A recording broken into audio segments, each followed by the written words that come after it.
kung matured ka naman na, matured kayong dalawa, hindi na siguro kailangan ng ganun. Kung ayaw, baka ayaw niya na talaga sa'yo. Ganun. Oh, wait. Bakit napunta dun? Swipe to left to close. Swipe.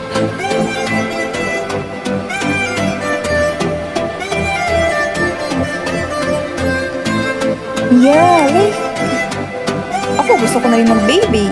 Yung boyfriend ko gusto rin naman niya. Pero sabi ko nga sa kanya, gusto ko munang gawin yung gusto ko bago kami mapunta sa ganun. Kasi ayoko may pagsisihan sa huli and ayokong sisihin din naman siya sa huli. Ayaw din naman yung sisihin ko siya. So, hinayaan niya ako mag-ibang bansa.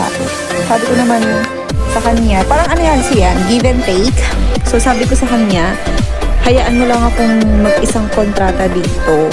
Tapos, pag uwi ko after nun, edi gawin na natin yung gusto natin dalawa na magpakasal, magkaroon ng pamilya, gano'n. Kasi, at least, diba, nagawa ko yung gusto ko. Kailangan mo lang siya supportahan like that. Hello, Toto.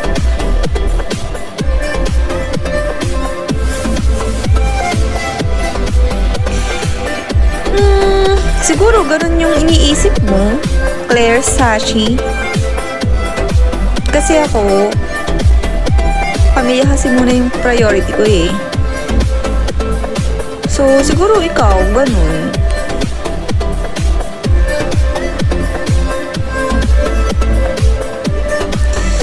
Ganun, depende yan. Depende yan sa mindset ng isang tao.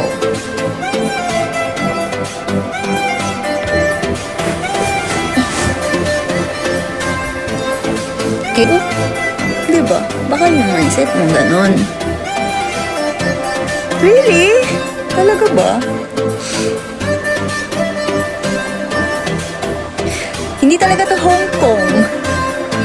Nasa Europe talaga.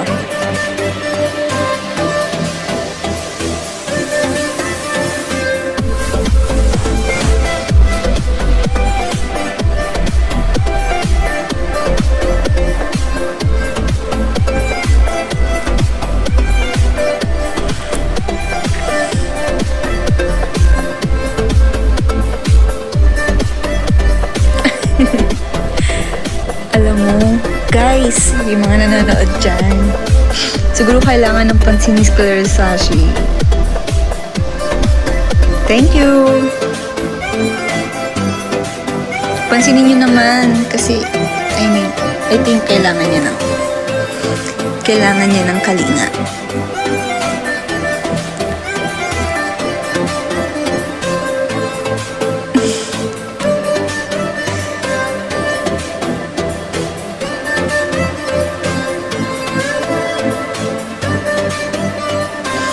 Maybe hindi.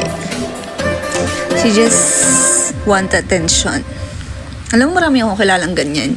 Gusto ng attention.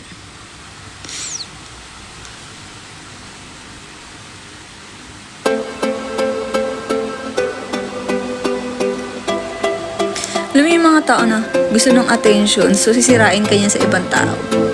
Marami kilalagit. Alam na, tito, guys, alam mo, pag nasa ibang bansa ka, kailangan mo lang tibayan yung loob mo. Kasi, ang dami talagang sisira sa'yo.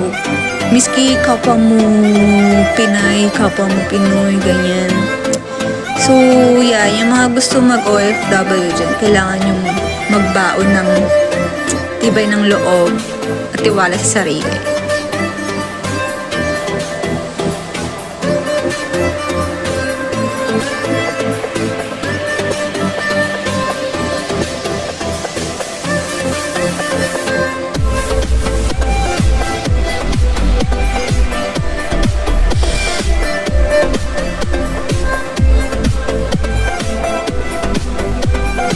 Yeah, alam mo yung sabi ko nga eh. Mayroon akong kasabay dumating dito. And akala ko makakasama ko talaga siya sa lahat. Kaibigan ko yun.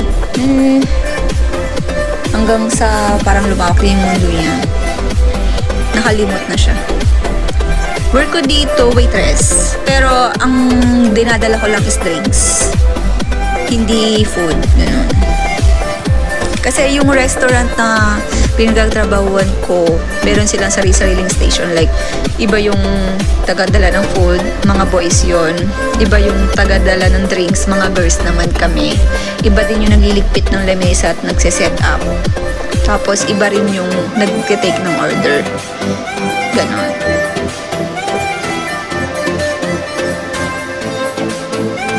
Sa Cyprus.